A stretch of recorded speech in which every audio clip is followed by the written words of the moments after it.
This is Matt once again from Real Talk and Business.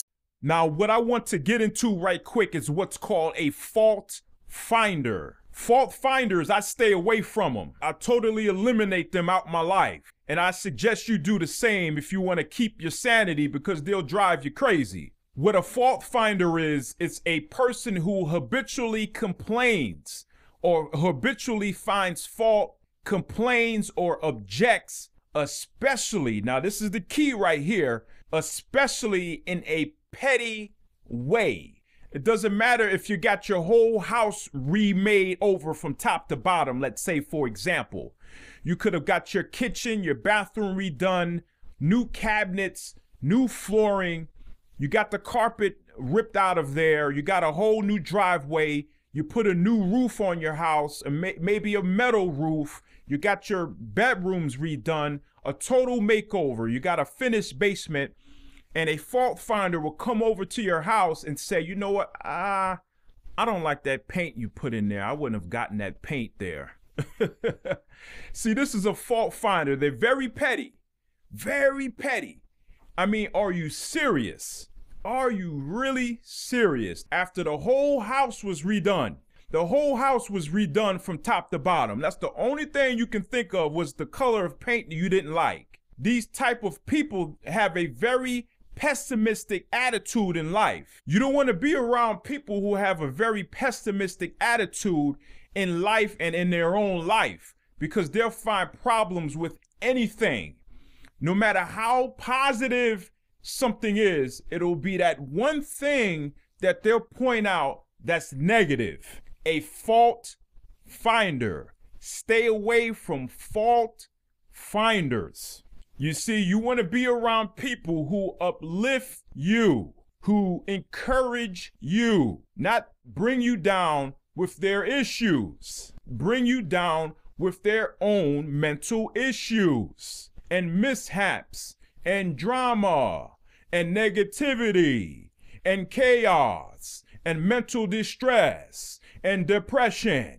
People will come in your house and bring you down because they are already down. Instead of that person coming in your house and saying how well of a job they did, it took them that much time, these people rather would bring you down with their issues.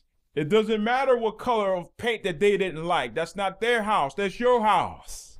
A fault finder. They will find fault in anything, no matter how positive it is.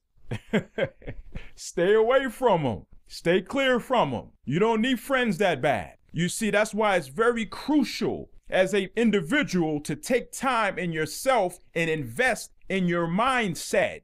And this is something I want to add in this video too, is that it's not about having people just praise everything you do and just agree with everything you do. It's the whole outlook that you want to get rid of. The whole outlook was this person coming in, forgetting everything that went down and going straight to what went wrong or what looks bad or negative in their eyes. The whole outlook is what you want to get rid of. Now, if people disagree with everything, every single thing you say, then that's bad too. Then you don't want them around your life either. You see, because everything you say, they're not going to agree with anyway.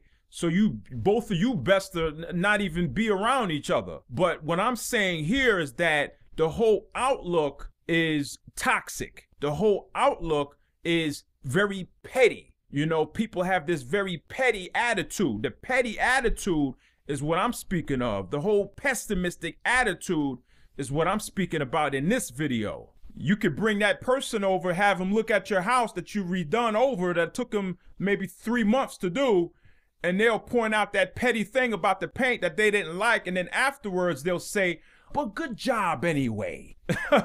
It's not a good job because you didn't like the paint. That's the first thing you pointed out. You was being negative to begin with, so it wasn't a good job. If it was such a good job, that would have been the first thing that came out your mouth. If it was such a good job, they'll throw a backhanded compliment. You see, so you gotta watch out and you gotta really reevaluate your friendships. If you notice any weird or strange behavior in how they think and how they view life, reevaluate it. Reevaluate that friendship or that relationship. And the thing is, when you got your whole house remade over, that took them maybe 3 months to complete, that wasn't a concern to the fault finder. They don't care about that.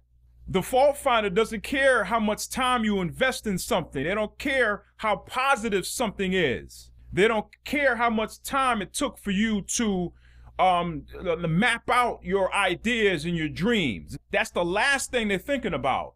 The only thing they're thinking about is fault finding and how things are so terrible to them because of their outlook on life. You see, so that's how twisted people are in the mind.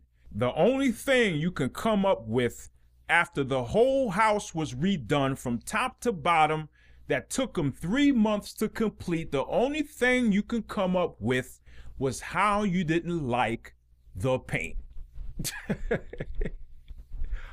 Are you serious right now? Only they can change their mentality. It's not up to you to change anybody. Only they can change how they view life. And you can apply this to any scenario. I'm just giving you a small example, but this can go to any situation. This is Matt from Real Talk in Business, and I see you in the next one.